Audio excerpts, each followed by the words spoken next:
अच्छा, तो मोस्टली लोगों का क्वेश्चन ये होता है कि वो जो है ना बहुत ज़्यादा वीक होते हैं और उनके माइंड में क्वेश्चन ये होता है कि वो हैवी वेट वो नहीं लगा सकते, तो इसकी वजह से उनका मसल जो है वो ग्रोथ नहीं कर सकता। तो फर्स्ट ऑफ ऑल मैं आपको ये बता दूं कि हैवी वेट लगाने का क्या मतलब है। हैवी वेट हर बंदे के लिए, हर बंदे की जैसे डिफरेंट फिजिक होती है, डिफरेंट डाइट होती है, उसी हिसाब से हैवी वेट भी हर बंदे का डिफरेंट हिसाब से होता है। फॉर एग्जांपल मैं अपनी मिसाल ले लूँ कि मैं स्क्वाट्स लगाता हूँ ज़्यादा से ज़्यादा 80 केजी के, अगर मैं लगा लेता हूँ 8 रैप्स, ठीक है, वो 80 केजी मेरे लिए हैवी वेट है, ठीक है, मेरी फिजिक के लिए, मेरी स्ट्रेंथ के मुताबिक वो हैवी वेट है, क्योंकि 8, 9, 10 रैप्स पे जाकर मेरा मसल फेल कर जाता है, ठीक है। उसके बाद मुझसे 12 रैप्स, 13 रैप्स उसके बिल्कुल नहीं लगते, मतलब कि 8 रैप्स के बाद आपका मसल जिस वेट पे फेल कर जाता है वो वेट आपके लिए हैवी वेट है, ठीक है। इसी तरह से अगर किसी दूसरे बंदे की मिसाल ले लें, अगर उसका मसल 120 केजी पे जाकर फेल होता है, मतलब कि 120 केजी वेट के वो स्क्वाट्स लगाता है, उसका मसल 8, 9, 10 रैप्स पे जाकर फेल हो जाता है, तो उसके लिए जो हैवी वेट है वो 120 केजी है, उसका मसल 80 केजी वेट के ऊपर ग्रोथ नहीं करेगा, ठीक है। क्योंकि मोस्टली लोग जब स्टार्ट में जिम ज्वाइन करते हैं उनसे 2 केजी, 4 केजी, 6 केजी वाले डंबल लगते हैं, तो वो जो है ना थोड़ा सा हैरान हो जाते हैं कि ये लोग तो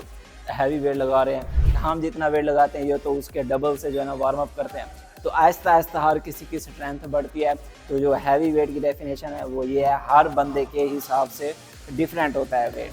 ठीक है। तो हैवी वेट लगाने का मतलब ये होता है कि जब आप अपने मसल की ग्रोथ करना चाहते हैं तो उसके लिए लाजमी है कि आपको जो है ना हैवी वेट लगाना पड़ता है, और उसके कम से कम आपसे जो है ना 6 से ऊपर रैप्स लगें, उन पे जाकर आपका मसल फेल कर जाए, वो आपके लिए हैवी वेट है। चाहे वो जो है ना अगर आप बाइसेप लगा रहे हैं, आपका जो है ना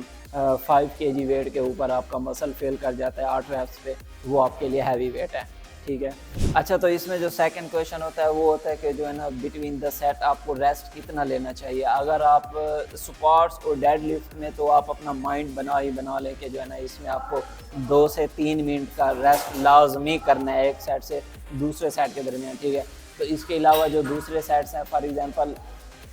ये जो सेट्स हैं, स्क्वाट्स हो गया, डेड लिफ्ट होगी, ये कंपाउंड एक्सरसाइज है। कंपाउंड एक्सरसाइज से हटकर जो आइसोलेट एक्सरसाइज होते हैं उसमें आपको कितना जो है ना रेस्ट करना चाहिए, उसमें आपको ज़्यादा से ज़्यादा 1 मिनट उससे नीचे का रेस्ट करना चाहिए, ठीक है। अगर आप उसमें ज़्यादा रेस्ट लेते हैं तो फिर वो चला जाता है पावर लिफ्टिंग में, ठीक है। तो ये 2 चीज़ें हैं, इनका जो है ना आपने ख़ास ख्याल रखना है। और जो तीसरी चीज़ जो है वो है आपकी ब्रीदिंग, ठीक है, क्योंकि मोस्टली ये हो जाता है कि आपके मसल के फेल होने से पहले आपकी जो ब्रीदिंग है वो इतनी ज़्यादा हो जाती है कि आपका जो सेट है वो पूरा ही नहीं होता, ठीक है। और ये चीज़ किस तरह से अच्छी होती है ब्रीदिंग, ये जो है ना कार्डियोवास्कुलर एक्सरसाइज से अच्छी होती है। तो इसलिए मैं कहता हूँ कि जो है ना आप चाहे बल्किंग में हो या कटिंग में हो, दोनों ही में अपनी जो है ना कार्डियो को लाजमी ऐड करें। हाँ, ये है कि बल्किंग में थोड़ा कम कार्डियो और जो है ना कटिंग में थोड़ा ज़्यादा कार्डियो, ठीक है। जब आप इन तीनों चीज़ों पे हैवी वेट और जो है ना टाइम, सेट्स के दरमियान टाइम और ब्रीदिंग, इन 3 चीज़ों पे जब आप वर्क करेंगे तो लाजमी आपका मसल ग्रोथ करेगा।